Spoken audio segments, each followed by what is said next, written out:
This episode is going to be quite unlike any episode that has come before it. We're going to be tackling a relatively simple module, trying to bridge the gap between the swamp and the village in the form of a small village expansion. I've been getting a surprising amount of requests to actually more thoroughly break down my process for building these things, and this is the perfect episode in which to do it. So in this extended edition episode, we're going to be taking a look at the entire process, from the drawing room to the finished project. Let's take a closer look.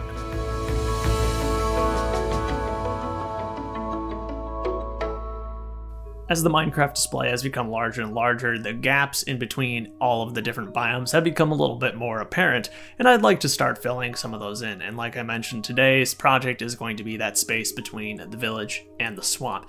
It's about a 16 stud deep space, and it's going to be 48 studs wide, so that comes out to 24 by 8 blocks in game. Now that we know what we're going to build, we need to figure out how we're going to build it. So a lot of people ask me how I end up actually planning these things out, and the answer is far simpler than a lot of the ideas that have been thrown around. They are simply sketched out in Minecraft. It makes the most sense. It's pretty easy conversion as long as you know that 5 plates tall equals 2 studs wide. You can easily create perfect cubes, and you just make some different textures and you have your blocks. So this is probably a familiar sight to most of you. These are all the existing modules, minus the underground ones and the nether biomes, which are housed elsewhere on this world. So the plan for today is to fill in this gap right here between the swamp and the village, going from this point here to this corner over here. So right away, we're gonna go ahead and make that all grass. So my first plan is to extend the village just ever so slightly down this way with hopefully a farm. One easy way to do that is just to locate the structure of a plains village here in the world, because I believe they literally have, that's not a plains village. Let's try that again. This looks a little better. Of course, there are some gardens in this plains village, so I'm just gonna go ahead and grab this one. We're gonna rotate that 90 degrees here and then try to line that up as best we can. So it should align directly with the road. That's actually about perfect. And so I'm gonna fill in some of this to continue the natural terrain here. That's very important to make these blend as best as possible. And then we wanna continue this road down. Maybe not all the way, well, you know what? We might bring it all the way down here. And that's kind of where our village will end. So if you ever get a swamp villager, I actually would probably put him right here, you know? That might work out pretty good. We'll see if that ever happens. So as you've probably seen, these generate pretty randomly, pretty messy. So I want to bring that here as best I can, leaving plenty of exposed grass. Yeah, I think that's... I want that. I think that's a more natural ending point, so we're gonna do that. And so I could do a variety of crops here, but I think I'm actually going to do pumpkins or carrots. Definitely wheat. Wheat is essential, I think. So I'm gonna do 2 rows of wheat right here. And I think I'm gonna have most of it full grown. And maybe 2 that have been recently harvested, just kind of like that, kind of randomly in there, just to get some interest. And let's try carrots. I think the orange of the carrot's gonna be nice, and we can have a few different heights in there too. Of course, it's naturally gonna grow on me too. So now, obviously, we have 2 options down here. This is actually the jungle biome, so we can continue the jungle biome up to the swamp. We continue the swamp up to the jungle biome, or we can continue to have the plains. We can have all 3. There's a lot of options here. And I think what I'm going to do is actually continue a bit of the jungle, maybe have room for a few more melons, maybe something like that. I don't have too many melons, can't get too excited. If I'm not mistaken, I placed green tiles, regular green tiles on the edges of all this, so it's actually gonna be plains biome. So one thing I would like to add here are sunflowers, because this is the best place for them. It's a sunflower, in a sunflower plains here. This is something I'm gonna have to order parts for, but I think we're gonna put a few sunflowers there, plop down some grass here as well. Actually, that reminds me, we should smooth that off there so that kind of connects nicely. The only reason I'm hesitant to put a jungle tree here is because I kind of like this breathing space. It's very simple, don't get me wrong. We can bring this out a little bit though for some terrain interest. Right there, right? And honestly, we might have just made our biome. Let's see if we can locate sunflower plains to kind of get an idea of the density at which these spawn, right? So you can see they spawn quite packed together, right? There's not a lot of room in between some of these, so we can throw in a lot. So we'll throw a few more down for our patch. And I can have them face anyway. Of course, they're all facing to the east right now, but I would probably have them face this way. And I think for this simple transition module, this is exactly what I want it to be. So the next step is going to be acquiring the parts that I need to build something like this. One thing that can prove very helpful for coming up with some of the designs for blocks I haven't tackled before is actually visiting lego.com. Because of course there are designers whose full-time job is to do that for us. And oftentimes the official LEGO kits can be a great source of inspiration, and that should not be underestimated. The LEGO designers do fantastic work. So there is one thing in this build that I'm not completely sure on how to do, and that's the sunflower, but I know there is a set with sunflowers in it, and that is the Rabbit Ranch. And there's two of them right here. And they've made use of this really special piece, which is that minifigure stand, and they've recolored it in this set in green. And I think I definitely want to get my hands on that piece for creating these sunflowers. And that brings me to my next point, is that I don't have any of these in green, so we need to go to Bricklink, which of course is in my favorites. One day I really want to do an entire video about the Bricklink buying process, but I'll briefly gloss over what we're looking for here.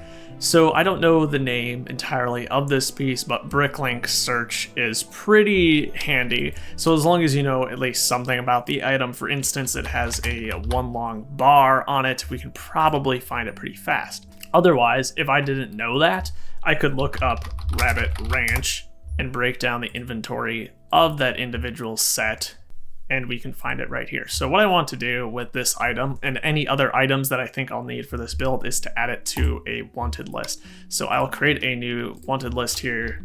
We'll call it Village Expansion. So I'll create this wanted list and add it and any other items I might want to it, and then I can go up here to my wanted list, click that individual wanted list, and I can buy everything on this wanted list. And what it'll do is break down the sellers that have most of your items. And it might be the case that there is no single store that has all the items you need. At least it will rank them here by how many unique lots they have. From this point, I have to go through and check the price. Now this store is charging 49 cents a piece for them. That isn't awesome. 36 is a little better. 29 is even better.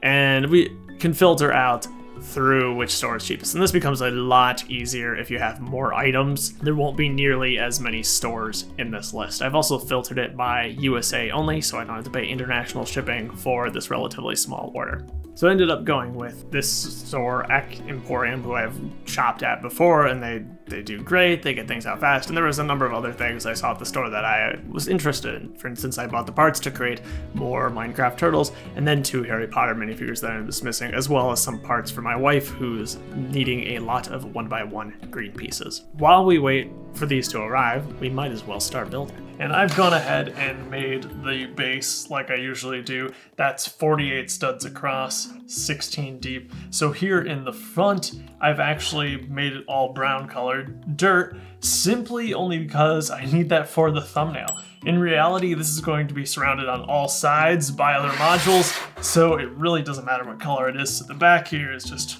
colors I had a lot of. If I didn't have to make that thumbnail image, all of it would kind of be chaotic colors. So you'll notice the 2 bricks here. This I've done to help me figure out exactly where our road needs to go, because of course that needs to line up with the village module.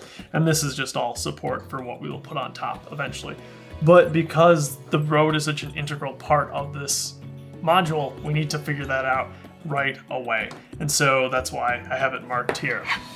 Now it's very low, so we're actually going to remove these bricks altogether and line it up like this. So I got a lot of questions when I did the original village module. How exactly did you do that? And it's probably simpler than you might think. And to help you visualize how I've gone about offsetting that road by half a plate, I've constructed this. So as you can see, we have brackets here on their side connected by a snot brick resting atop 2 plates and a tile. And then when you view it along the side, you get that nice clean look, assuming that these are all the right colors. But here helps you see exactly what's going on. So we have to do this many, many times to cover the space we need here. So to start off, I'm going to plop down this.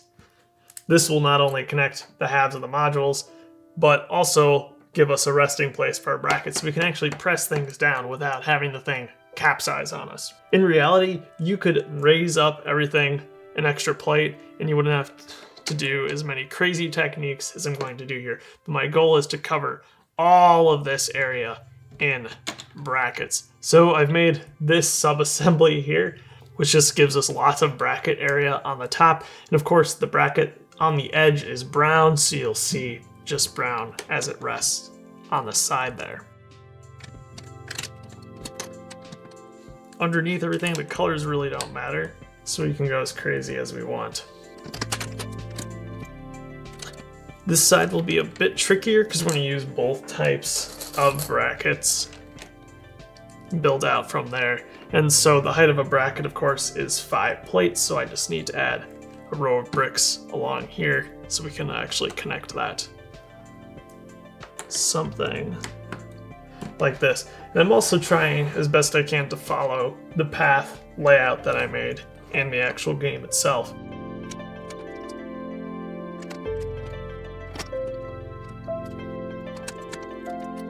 And there we go. And we can just tile off all of these brackets right away. One thing I forgot to do that I regret in the village is actually adding down a jumper so I can actually position a villager on the road. So I'm not going to make that mistake here.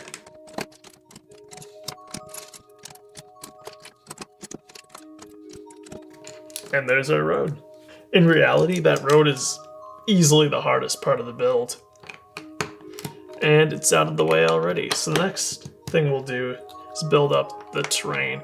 And I want to have, of course, some brown plates on the edges, but anything else doesn't matter. We're going to leave the spot for the farm blank for now, too, because I'm not 100% sure how I want to tackle that quite yet.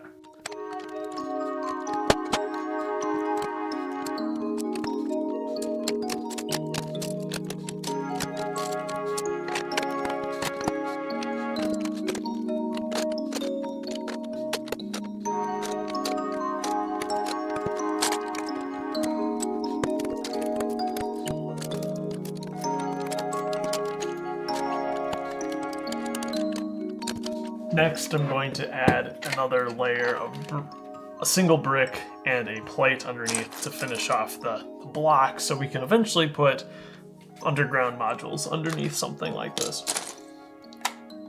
And of course, this will help it line up with the existing modules, which is kind of a must.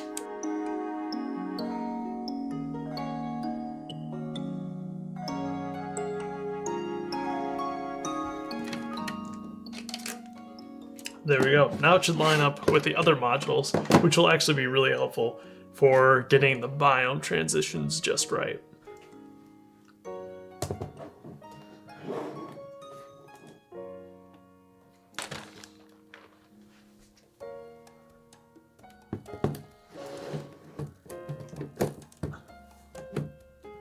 Sweet, that looks awesome, and the road lines up, so that's great. Next, we want to mark out all the parts where we need jumpers. So we're gonna need two different colors of jumpers here, both the bright green for things that are gonna fall within the jungle, and then regular green for things that fall within the plains biome. And thankfully I have no shortage of either of those colors. For the most part, I feel pretty confident making this up as I go. I'm not gonna reference the screenshots exactly.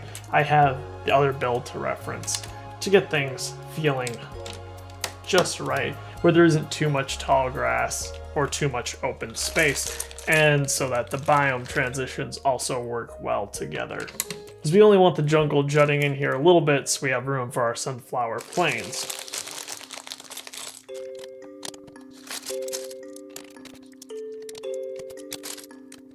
So I have enough pieces for no more than 10 sunflowers. So we got 4 here, 5, 6, 7, 8. I feel good, honestly, about 8. I think anything more might just get a little bit messy. To designate those as sunflower spots, I'm gonna leave a small pip on top of each of those, so I remember not to place tall grass there. These are, of course, very temporary. I just don't have all the pieces I need to make the sunflowers quite yet, so we're gonna hold off on those until the very end.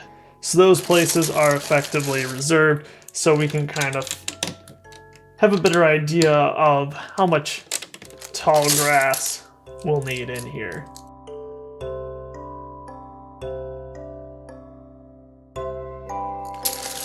The rest of the space can be filled with regular tiles then. I also seem to have plenty of those. The only place I'll need to worry about the mold injection orientation is up here on the edges. Otherwise, everything is going to be surrounded and covered, so it's not as big of a deal. We could even put some bamboo here, honestly. Like a single stalk of bamboo, perhaps. I'll see if I have the parts for it.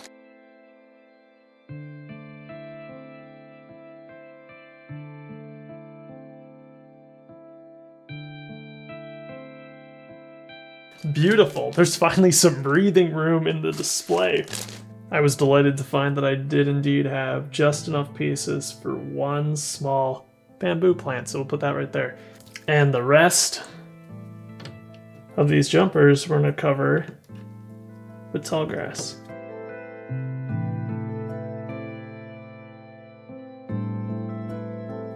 Alright, it's time to do this farm. So I've got a few ideas to make this as interesting as possible. I think first of all, we're going to use some textured 1x2s around the edges to get a better oak log look.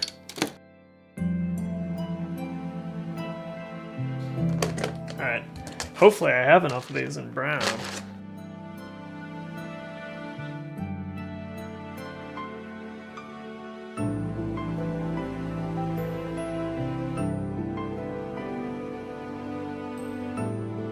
So we'll just fill those in with regular brown bricks. Now, one thing I really want to do here is the same technique we used for the path for the farmland block, which is also offset with that same height. So we're going to use that same bracket technique for our 2 rows of farmland. This time, because I have more depth to work with than I did here, it should be a lot easier to accomplish. So we'll place these down first for our brackets to rest on top of. And then I'm gonna make 12 of these. Super simple bracket to snot brick sub-assemblies.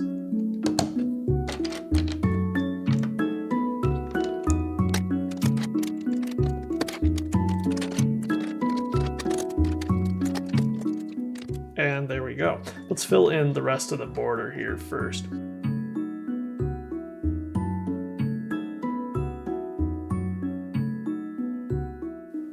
One thing I'd forgotten about is that I need a spot for a composter right here. So I'm actually going to change that up just a little bit.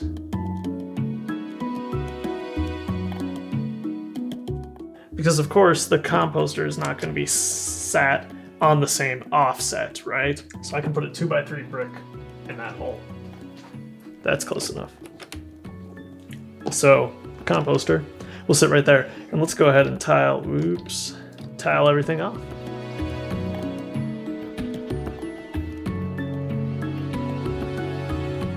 I wish there was a 2x2 tile with the rings of a tree print on it. That would be perfect for something like this. And if that ever comes out in a set, I'm going to be buying however many I need for something like this. I think that has got to be one of my top wish list items. Be a game changer for things like this, because I could make these medium nougat, but it's going to look so weird from the side, and I don't think that compromise is honestly worth it. That's why I'm sticking with the reddish brown.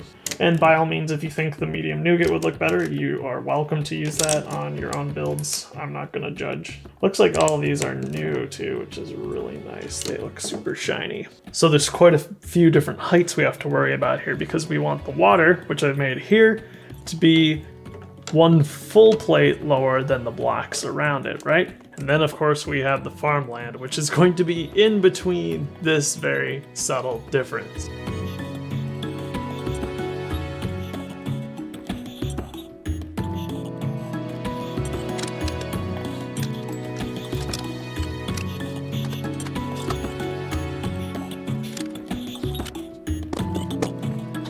A lot of people don't know this, but I actually make this stuff up as I go, for the most part. And that's exactly what I'm going to do here. I think I'm going to have wheat over here and carrots over here.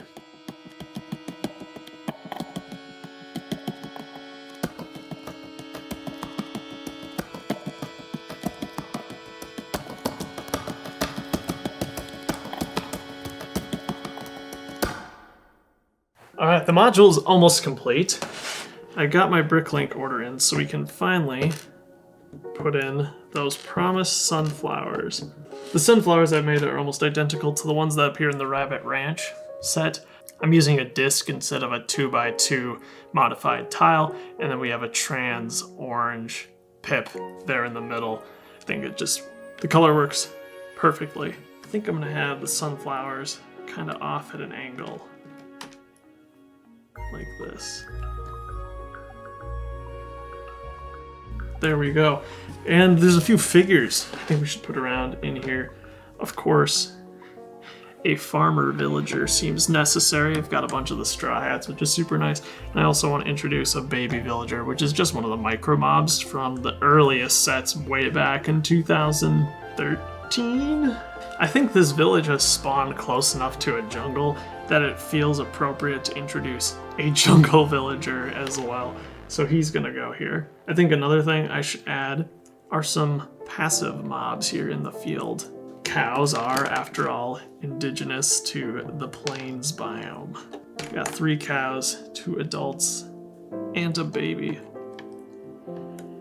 And I want to squeeze in this guy too. I think there's a lot going on over here, but maybe if we put our charged creeper on this side, just lurking, that might work pretty well.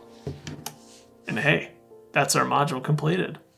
After continuously introducing larger and larger and more epic modules, this was a nice breath of fresh air for me to do this simple, quaint, colorful village expansion. It's even more satisfying than usual to put this into place as it fills in that gap so perfectly. Now that this one is done, the next step is to start thinking about what comes next. And I do have plenty of plans for the future. Next episode specifically was voted on channel members to be the Jungle Temple. That's going to be going behind the existing jungle modules. But beyond that, you can look forward to seeing a desert village going into that open 2x3 space, a snowy village by the ice spikes, a flower forest in front of the pillager outpost, a ruined portal behind the taiga, and lots of other things. But hey, that's all for this time. I hope you enjoyed the extended look at how these things go together, and hopefully you can take a few of the techniques and tips I shared here and incorporate those into the building of your own LEGO Minecraft world. As always, thank you for watching, have yourself a great life, and I'll see you next time.